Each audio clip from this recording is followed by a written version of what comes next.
Welcome to Loleventvods. Watch the full game of today's LTA 2025 matchup. This split, finished in first place, and we're looking really strong. So excited for this one. They're looking really good. Which would you rather have coaching your team, though, Ari or Yone?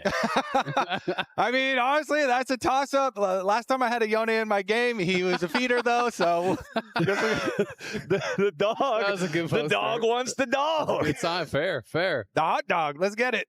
All right, so let's Yone go ahead. Got banned by Coach Yone. Yeah, we've got the Smart. Yone banned away, the self ban, but it's Nico, Varus, and Xinjiao banned out by the side of C9. Team Liquid responding with the Yone, the Gwen following alongside it, and still that last ban still to come before we get to the first picks. Interesting stuff here with the early Nico ban from Cloud9. I do like that versus TL, not only because of the popularity of Nico support, but because APA really good at it too. So banning away that flex possibility. Yeah. And kind of raises some of the priorities towards other bottom lane matchups that are strong, like the Kalista, even though it was nerfed, still getting seen. And the dog sign was rewarded instantly. Yeah, instant payoff. Very picked up still on this patch in the hands of Blabber. This makes me think back to versions of Cloud9 where they had like Blabber and Niski as the mid laner, and it was always these Blabber carry champs and supportive mid lane champs. Let's see how far they go with it for Cloud9 here, because we've had a lot of successful Nefiri carry jungles. Absolutely. It's nice seeing APA on the Azir again. I feel like he's been having a lot better performances recently. The APA Azir used to be more of a meme, but I feel like he's been having some really big games on it this split. Now it's always pick Azir. Exactly. Always pick Azir, man. He's been smurfing on it. And Ezreal, another one of those champs that basically always gets picked. The Varus was banned out, but Ezreal going to get locked in for Yon. And it'd be nice to see the pairing that they're going to go for here. Core obviously can go for heavy roaming, can go more for a poke champ, play more for that 2v2. And it's looking like they are just going to go Talia as a response to the Azir. And then I think you're really just looking for lockdown from there, right? You need some sort of point and click setup and try to play towards that. Yep. The only thing about Talia, she often loves working with junglers that do have what you're talking about with the setup for the seismic shove. Nefiri with no meaningful CC is not going to be that, so it's got to come from somewhere else. Not going to be the thing they focus on right now, though, as C9 recognizing, hey, we banned the Varus, they took the Ezreal, they want to lock in their AD carry before the pool gets pinched further. Yeah, interesting here with the Misfortune. You can already see what they're thinking. Like mid game, you move Misfortune into the mid lane. You have Talia plus Thanatos. Usually will play some strong split pushing carry type of top lane champion. So Misfortune does cover that. It really highlights they need to ban like Rel and Leona here. For Team Liquid to ban away some. Or actually they would like to pick a Leona if they could as well.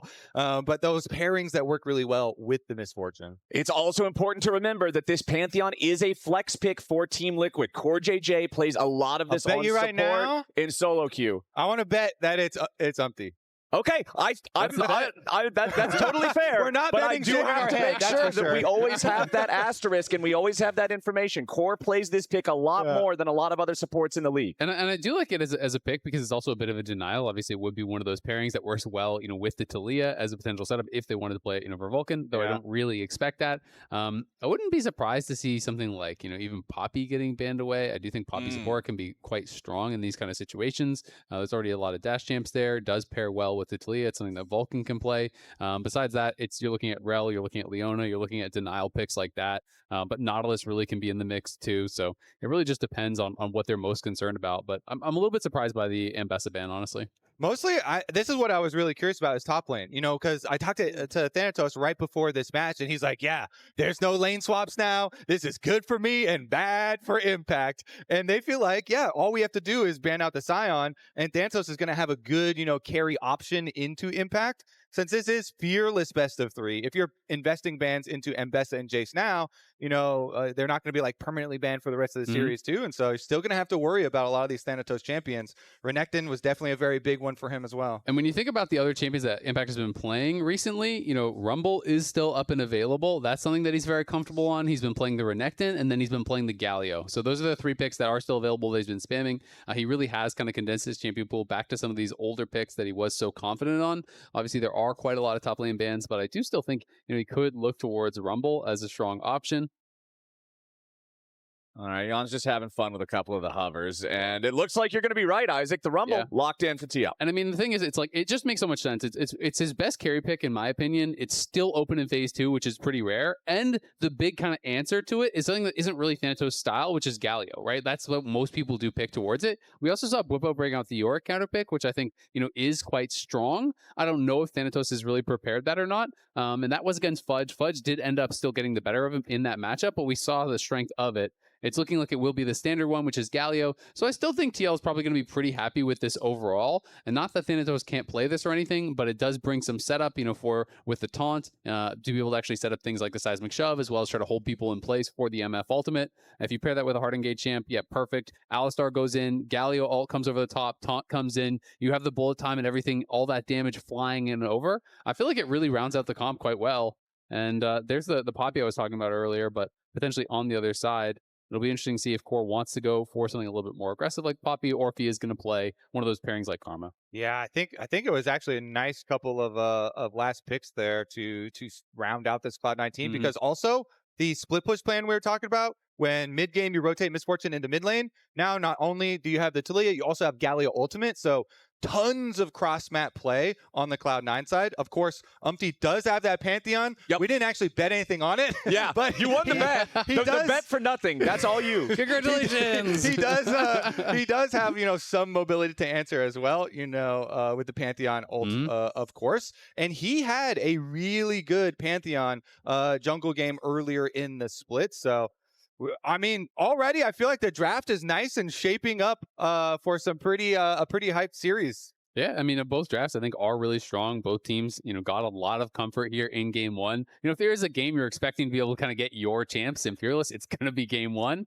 Right. But I think it's going to be really exciting. And while we do see Cloud9 having a lot of ways to attack side lanes, they don't really have a champion that just wants to sit in side lane and take towers though, right? Because you have Talia, Galio as your solo laners. They don't really have someone who wants to be that kind of split push style situation. Whereas TL I do think does, because they have the Azir, which is a great side laner. APA loves playing through side. So him plus that Pantheon could potentially cause some problems for C9, who's really going to want to spend more time grouped up. Yeah, and I'm really interested to see how the junglers will affect the game early. We know that Nefiri has been an absolute terror, multiple nerfs in a row to try to rein the dog in after she became so powerful. And Pantheon can just take over a game if he gets ahead as well. So focusing early on, getting these junglers ahead, I think it's going to be huge for both squads. I mean, last time I remember playing the Pantheon, he went Conquer and he took Biscuits and he basically just invaded and fought to the death with Biscuits and got really aggressive. All right, ladies and gentlemen, welcome to the Rift. The game itself has moved on to Season 2 for the year. It's Spirit Blossoms in the air, and Team Liquid and Cloud9 will be the first ones to turn those blossoms from pink to red here this week, and I hope it is a bloodbath in this first one. You talked about comfort picks, Isaac. That just tells me I should be seeing confidence. I should be seeing people go for plays and try to really show that they're the squad that deserves the 3-0 finishing groups. All right, well, already we got a little shallow ward here up by Raptors from Team Liquid, so getting some information for to start with. All 5 rocks, nice. I mean, that's a good chunk of health, too. There's no time to recall, so good early lead. Dude, Impact's hair is so up. It looks like mine. Or it's just long. I can't tell. It's either long or it's just super messy.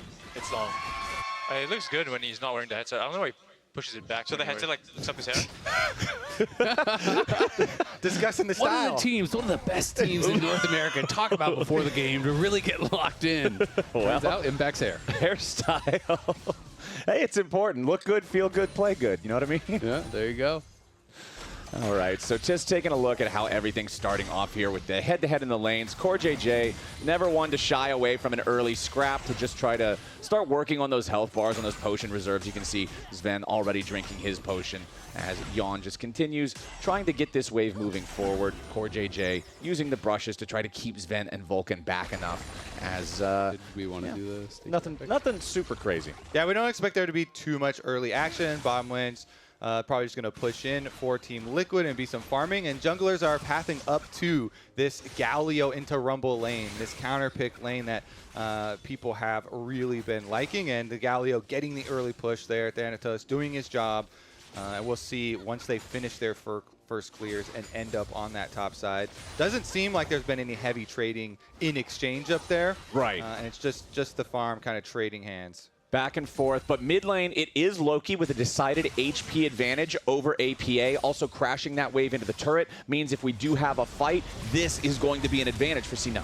Yeah, and this is the seeding that we're talking about here. It's actually really important, clinching those top 2 seeds, C9, TL, whoever wins here will finish 3-0, top the group. These 2 teams will be guaranteed upper bracket in playoffs. They will then play cross group next week to determine where they're going to finish as far as the seedings. And the teams that finished 3rd and 4th, not only do they not have playoffs guaranteed, they also, even if they qualify for playoffs, if they win that cross, bracket match, they only go to the lower bracket. So these group stage matchups are really, really important. APA just barely stepping out of the range of the seismic shove there to make sure he does not end up in a very dire situation, as Loki will be the first one to teleport back to his lane after taking the early control over mid. He'll go back for the early buy, return now, and continue putting the pressure onto APA, who does get hit by that seismic shove, and APA now forced to take his own recall. Yeah, as long as you don't die, though, it's all good. He's got his teleport ready to use, so... you got a little close, get a little roar from the crowd, get him into it, and still get back to base with your purchase. Although Loki will definitely be a bit happier. In addition to the health leads, he's constantly has the push here with the Taliyah. Got his early tier back to start stacking it very early.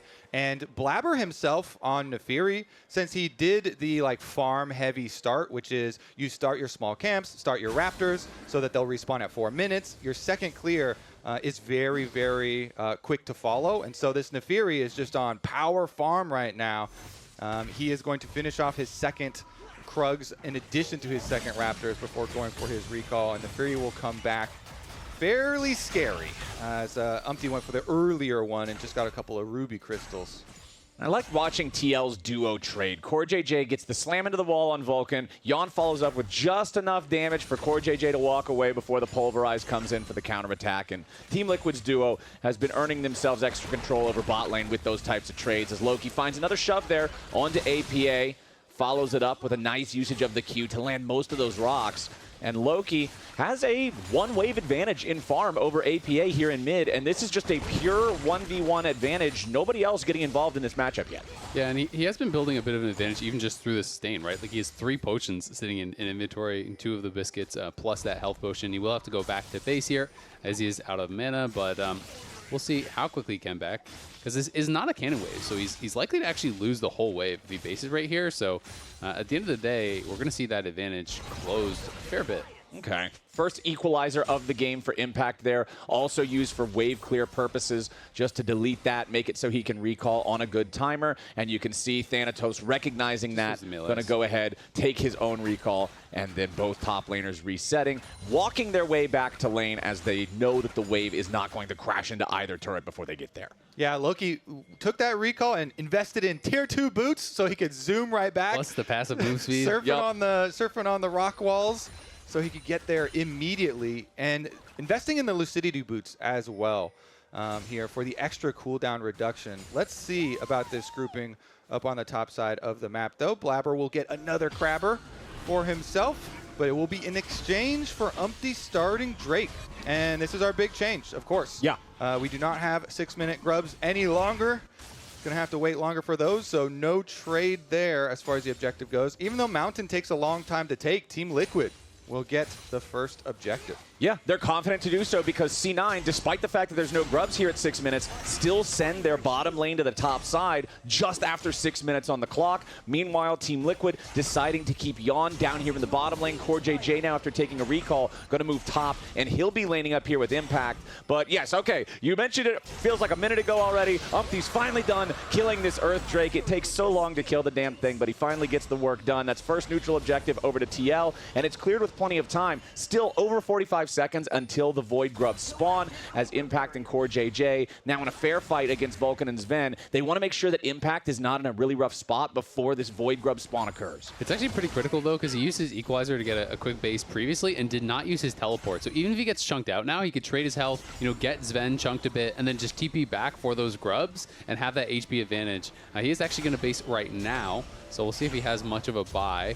A little preemptive, but he is just going to get boots, and looks like he's going to be heading bot, and they're going to now match the swap. Jan will be the one heading out towards top lane, and that is how they're going to decide to play it. And since Thanatos has not used his TP, Impact cannot TP down to bot lane. He's just got to run all the way down. Otherwise, they would have to be able to forfeit grubs. Both top laners do have the ability to join the grub fight if they need to, and you can see both junglers pathing towards that part of the map right now. Both of them on a collision course with that top side river objective pit, as the Void Grubs are now alive. Both junglers stopping off to grab their camps along the way, keep that farming on a maximized efficiency, as Blabber now also thinking maybe about top lane if they can find something. Jan's already used the Essence Shift, getting right back towards Core JJ and the safety of being further away from that river where Blabber is lurking. But seeing there's no opportunity, Blabber's going to go ahead, throw the first couple of darkened daggers towards the grubs and start the objective. And look at the bottom laners. The Galio and the Rumble are running up the river here. So Thanatos on the Galio is going to get into Galio ult range just to threaten it. And he's going to pause, as you see on the minimap right now. Unless they actually need him there, he's going to fully come up. Make sure that they can get all of them and then try and get back to the bottom lane. C9 with all 3 grubs secured. Team Liquid hanging around the area trying to see if there's any kind of an angle, but they can assess the situation until the sun goes down. It doesn't matter. C9 already got what they came for. And you can tell Impact made the call pretty early on. He was like, I'm not going to keep following this Galio. I'll push bottom lane. Careful for the ultimate, you know, don't get too close. We have actually had, I normally comment that, oh, the early game's been pretty quiet, but we haven't even seen anybody go for any kills yet. Sometimes you get a quiet early game because there's like an attempt at a gank and it's avoided. Maybe you get a flash or something. There's been nothing nowhere from anyone in these first 9.5 minutes. Did. Yeah, I don't know. He's just playing the lane, man. He's just playing the lane. Someone who has been going for a lot of kills these last couple weeks, though, is Impact. In weeks 4 and 5 of Split 2, he has been really looking a lot stronger here. 16, 4, and 38 is kind of crazy. He's really been involved in a lot of the plays, and clearly in this game, you know, staying bot, trying to play for his own lead, and we'll see if he can actually convert that on this Rumble that he has been so successful throughout his career on. Well, maybe he'll be the first to strike. Maybe.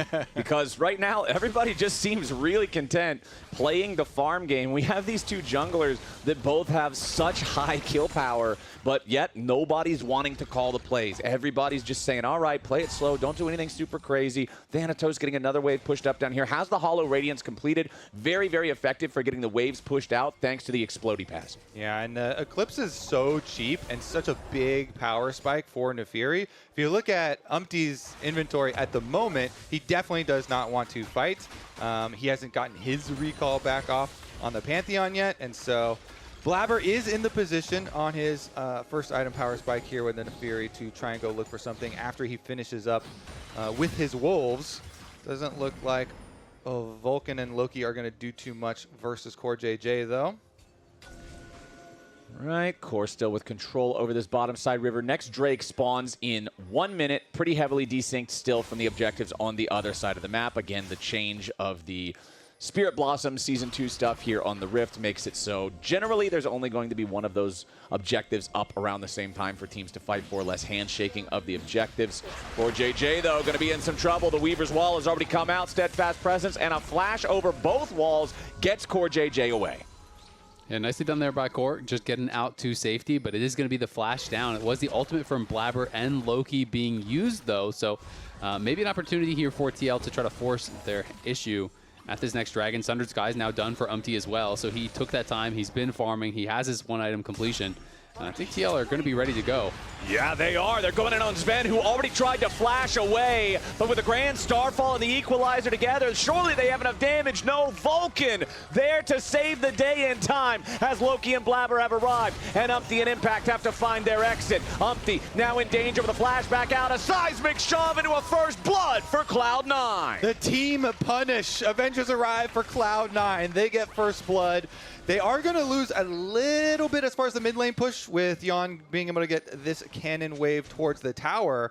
But what a successful counter there. Sven, as you said, flashed, and then Vulcan comes in with the bodyguard trying to make sure his AD does not go down, and it's enough. He finishes his Bloodthirster off that. He got his magical boots as well, and so you can immediately, as soon as you get your Bloodthirster done, put that Misfortune in mid lane and get that plan of the Taliyah and Galio to play the two side lanes there in action. Honestly, I thought they were going to have him. Like, the Pantheon stun followed the flash, then they get the equalizer over the top, but they just didn't have the damage. Impact didn't fully commit to it, didn't want to flash in and go for it, but we have a fight back to live. Back on live, Vulcan's in danger. He doesn't have the unbreakable will because he had to use it in the bottom lane, protecting Sven. So Team Liquid made a down payment in the bot lane fight, and they cash in mid. Yeah, each one gets a kill, but TL get the objective afterwards with the better timing here. Oh, Core JJ in danger. Blabber doing a great job immuning the keeper's verdict. Core almost gets away, but close isn't good enough. And now the objective that it looked like Team Liquid might have secured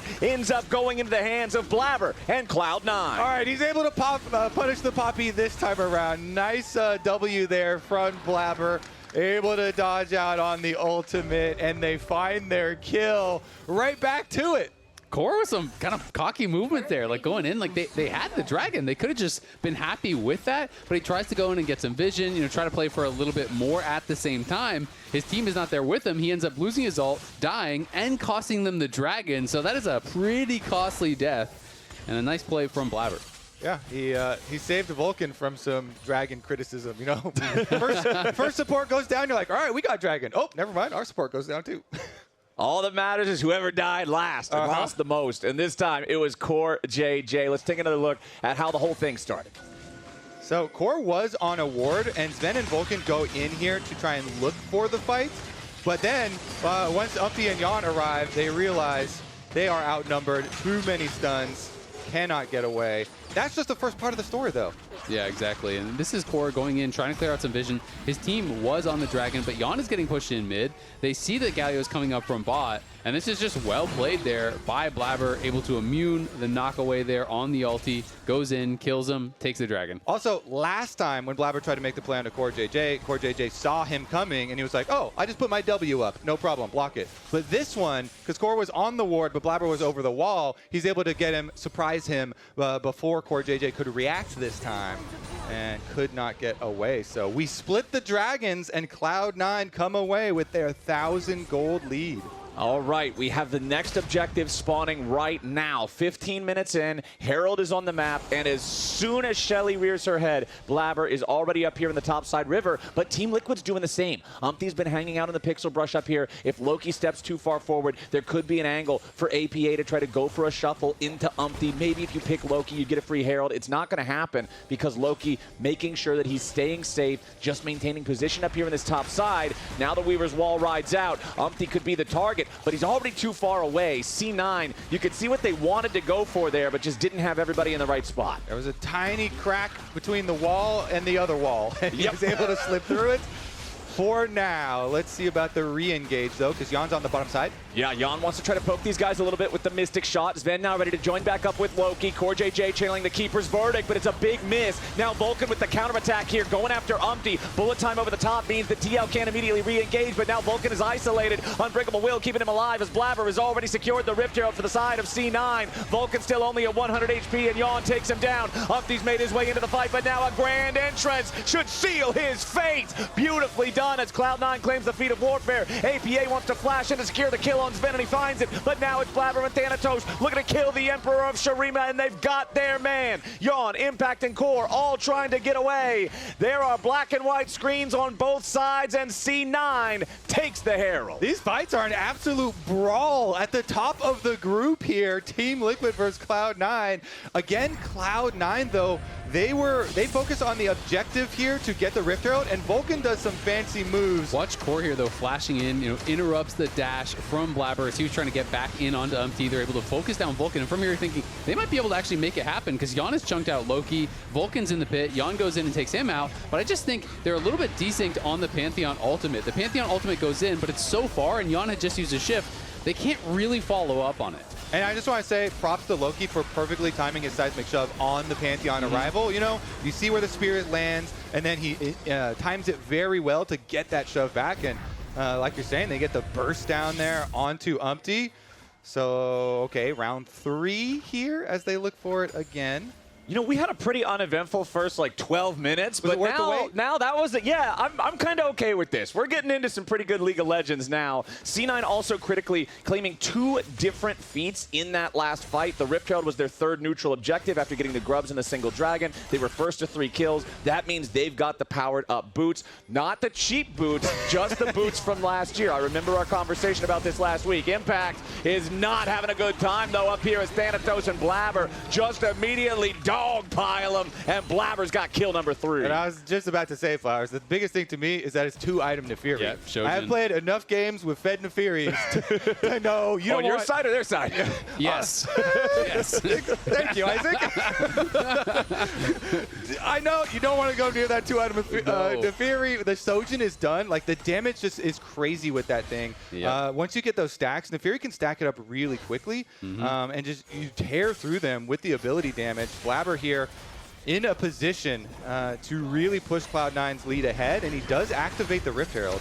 Okay, Herald summoned up. Blabber takes a little bit of damage from Team Liquid, but honestly nothing huge. 2,000 gold lead already for C9. If they can force down this turret, it would be even more. Looks like they'll only get the charge, not quite enough to take down the thing all the way. Gets it down to about 1/5 HP, but it does buy C9 time to control the bottom side river, going after the Drake. Thanatos channeling the taunt, but he finds no target close enough to the wall to land it. C9 onto the Drake now as the Weaver's Wall flies out. Loki looking to create some space while the rest of C9 continues working on the Dragon, but the DPS is low. The health bar is not dropping quick enough. Umpty has made his way forward, but he's about to lose his shield. Now the focus onto the Team Liquid jungler who has to flash away, and the Infernal Drake is already secured by Cloud9. APA gets over the wall, but Blabber hunts him down with the Dark and Daggers. Impact doesn't have the threat on the back to actually take down the C9 carries, and now C9 is on the hunt. Core JJ falls to Blabber, a double kill for the Nefiri. A 3-0 plus objective fight for C9. Blabber is a Fed Nefiri, but Loki keeps getting crazy seismic shoves on Team Liquid members. That one was right into a Misfortune ultimate. Like, the timing between Loki and Sven there with the seismic shove into the Misfortune ult was just clean. Yeah, I mean, hit the 2-man seismic shove, and critically, TL tried to take that fight with no equalizer on Impact. He used the equalizer top lane when he died, so he didn't have it for this entire fight. And then Vulcan finds a really good Q knockup and knocks Umpty to the team. He has to flash out. There's the 2-man seismic shove that Kobe was talking about. And imagine if Impact had equalizer in this situation where there's all these low health bars here. Like, that's a double kill for sure with equalizer up. But instead, they try to fight it without it. Cloud9 outplay. Blabber is super fed. Loki's making good plays. And C9 starting to run away with it. Seems like they're bouncing back from last week very quickly here on stage. I mean, Nefiri is just so good at picking up these straggler kills too. You know, he gets the first kill, he got the reset on the ultimate, go chase down the other one. And now, with this large gold lead and the dragon lead, they can look at Yon. Okay, Yon's the target for Blabber with Sven's follow-up damage. There's no way for the Ezreal to get away from that one. Blabber is 8 out of 9 kill participation, completely taking over the game on this Nefiri. He ulted, and he's immediately spamming the E to jump where Yon is going to jump. He's like, I know where you're going, and you're going back to the fountain, buddy. Yeah, it's getting tough. Objective bounties spawning now at this point, and you look at the top lane tier 1 as well as an easy pick. Vulcan's just going to knock you away. That's not going to work. Yeah, Umpty's ulti there just completely fizzles out. Thanatos now reinforcing with a grand entrance as C9 thinks about chasing further, but APA's got the Sun Disc to try to delay them. Again, I want to go back to how slowly this game started, because in less than 10 minutes from first blood, we now have C9 with a 6,000 gold lead, 2-manning the Otacon with everybody on Team Liquid alive because they just don't have to respect them. C9 is so far ahead in this game. The True Shot Barrage isn't going to do anything. The Thornbound Otacon claimed by a Cloud9 squad that now has such a commanding lead. Team Liquid's going to have to find a miracle to get back into this one. And you start to look at the experience disadvantages. You know, after you pick up that Thornbound Otacon, it starts to really become problematic. Top lane's like 2 levels ahead, support's 2 levels ahead. You know, even jungle is nearly 2 levels ahead. He's about to hit 14. So it is definitely going to be really hard, because it's not just the gold lead, it's the additional adaptive force that they're getting, plus the proc on takedown, plus the experience advantage. Cloud9 are super strong, and it feels like one of the only ways TL could get something done at this point is maybe finding some sort of a play through sideline, you know, get a big pick, try to kill someone. But C9's playing it really safe, and it feels like either Thanatos is the one moving up, where he's just so tanky he's hard to pick off, or when Loki's in a side lane, Blabber's behind him. And like we said in Champ Select, they're the ones with the extra, global or semi-global here. Galio ults, Taliyah walls. They have Strut. I mean, Strut is even kind of almost up on that tier list where it allows Ven to walk. Global. He's Mr. Worldwide. He's walking around everywhere. You can walk there really fast. Yeah. But Name a place on the map. He can walk there. Global. Exactly. Cloud9, it looks like they are back. Let's see about Core JJ, though. Running around with that few health bars is definitely dangerous, even if you are a Poppy.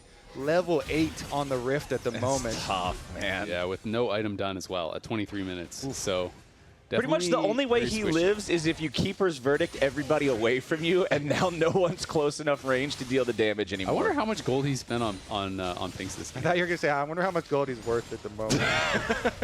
Well, I mean, his score isn't. He only died twice, yeah. He only died twice. Yeah, it's all the deaths on Team Liquid are actually very evenly split. It's not like Cloud9 has been focusing down one person in particular the entire time. It's just, yeah. But interestingly enough, on the other side, Team Liquid has only found kills on the C9 bottom laners. Speaking of bottom laners, it's Yawn in trouble as Loki arrives to help Blabber. Yawn will escape, but it costs his barrier. Core JJ also lives, but it costs the flash. Summoner spells acquired there for C9. It only costs them Loki and Blabber's ultimates, and they've still got control over the enemy jungle. Dragon about to spawn in 15 seconds, though, so the lack of Taliyah and the Fury ult, it might be something that Team Liquid's happy about, but I'm sorry, I think they're still pretty sad. It's still a 7,000 gold difference. Yeah. I'm willing to offer you a double or nothing on our previous bet that was for nothing. I was going to say, isn't double of nothing also nothing? So it's a nothing or nothing? I'm going to bet you that TL are not going to fight this dragon. Okay, I think you're right. I'm actually, I don't know if there is a nothing bet there, because I don't think that anybody's walking close to this pit as C9 acquires soul point status now. 6,500 gold lead. Otacon already in the pocket, feeling really, really good about the state of the game. They've got 21 blossoms compared to only the 11 on the Team Liquid side. Honestly, for TL, it just has to be a miracle fight. Some kind of Pantheon ulti right on top of the carries, into a multi-Azir shuffle, into a multi-equalizer over the top, and you still might not win. Yeah, I mean, you really have to look at, where TL does have some strength, and it's still in the carries, right? You look at mid, you look at bot, the gold disadvantages aren't that big, so maybe if you have a perfect fight from there, and Thanatos is in a side lane answering impact, something like that, that could really kind of help you in a 4v4 if you can avoid where that big gold advantage is, because almost the entirety of the advantage for C9 is in the top side, right? It's Blabber and Thanatos. So if you can find fights where they're not involved, Yawn and APA are still pretty strong. Like, there are possibilities for TL. Of course, they are getting fewer and further between, as it is now also soul point for Cloud9. But you're going to have to try to just find that one window and go for it. Umpty, found by the taunt. Thanatos with the reverse Justice Punch, making sure that he does as much damage to the Team Liquid jungler as he can. And this is Tank Galio just completely slamming Umpty's Pantheon. Bullet time from Sven guarantees it. Thanatos just slowly walked at him until he died. The Spartan just got ran down by the giant chicken dude. Like, that's not even you better close. respect the chicken man. Nobody expects the chicken suit. All right, well, hot dog on the Baron here. Let's see, can TL pull out the miracle now? All right, I don't think so, because Team Liquid they've already lost their jungler. He died to the chicken suit, and that means was kind of close. The chicken suit set it up, the hot dog knocked it down. It's Baron for Cloud9 and a 9,000 gold lead. Yeah, the Cloud9 are looking unstoppable at this point. I mean, Umpty just had nothing to say about Thanatos walking at him. Umpty's still on one item. Thanatos completely unfazed by anything he can do to him at this point. He is level 16 on the Galio, complete brick wall in the front line. He hasn't even based in a while, so I'm guessing he probably has the full Zonias. Could just use that Seekers in one fight, immediately base, grab the Zonias, have it back-to-back fights. But C9 are pushing up on this top side. Core has a pretty good flank position, but I just don't know that it really is going to matter. We call that a food delivery flank at this point of a gold lead, because if he goes in, he is going back to the spawn platform the hard way, tries to channel the Keeper's Verdict, at least knocks one of them out. But now, Vulcan with the Unbreakable Will is not an acceptable target. Loki just knocks Core right back off of him as Vulcan continues peeling, and APA is about to be the first to die. Core also dropping dead as Team Liquid's attempt is going to end in disaster. Yawn now has to try to escape from Blabber, who flashes forward to secure the kill. Impact wants to get away, and Loki is happy to send him home. Team Liquid is aced 5-0 in what is surely the final fight here, you would have to think. I mean, Cloud9 are not messing around this week. They're going to destroy quite a lot of turrets. The death timers are still pretty shallow, but the damage is definitely there. Oh, yeah. I mean, Core got a flank, but that was a hummingbird flanking a grizzly bear. It was not looking like he had much of an opportunity to get anything done there. C9 crush him 14K. They know they couldn't end, so they just immediately TP bot. They get the tier 2 top. They get the tier 2 bot. They have taken all the outer towers and even one of those inhibitor towers up on top side. 15,000 gold lead is crazy. Okay, let's take a look at the murder here in the top lane. The crime scene. Who done it? Well, Poppy comes in, level 9, ejects Sven, who is the big damage dealer, but is also Got like that the global strut, though. yeah, and he's also the squishiest target. So then already back. They were left looking at Vulcan, and Vulcan is so tanky. Galio ult comes in that none of them go down, and they at least I mean, you could say they popped Loki's Seraphs. That's a dub. That's the Is win. that close, guys? Almost at him. Well, I guess at least the silver lining is I was wrong and the game's not over. I was underestimating the length of the death timers. Don't speak too soon. Yeah, there we go. I got caught unawares by that one a little bit, as now the Weaver's Wall flies out. It zones Team Liquid away from being able to adequately protect the tier 3 turret. So the inhibitor line will now be broken on the very end of the Baron buff for C9. But it's 20 seconds until the Dragon Soul spawns, and C9 has total control over Summoner's Rift. So I said Thanatos might just be able to finish with Zonius. Instead, he bought an entire death cap. So he's feeling confident, I think, about their chances in this game. It's not Tank Galio anymore. It's Tank Galio with a hat. And I don't think Umpty wants to go anywhere on the same screen as this guy. There's your Infernal Dragon. There he goes. Infernal Soul locked in for C9. My biggest takeaway from this one is how quickly Cloud9 did snowball once they started getting their leads. Once they got some money onto Blabber, and Blabber did a really good job of always going for these plays right after finishing an item. You saw his play right after Eclipse, then right after his Sojourn's done, boom, goes topside, gets that kill, and Cloud9 have been doing a very, very good job, not letting anything go to waste, I feel like. Whereas last week, it was a little bit worrisome, both how close the game was, but also, some of the plays that were going down. So they are for sure locked in this week. Team Liquid are going to have to do a lot to come back in the series.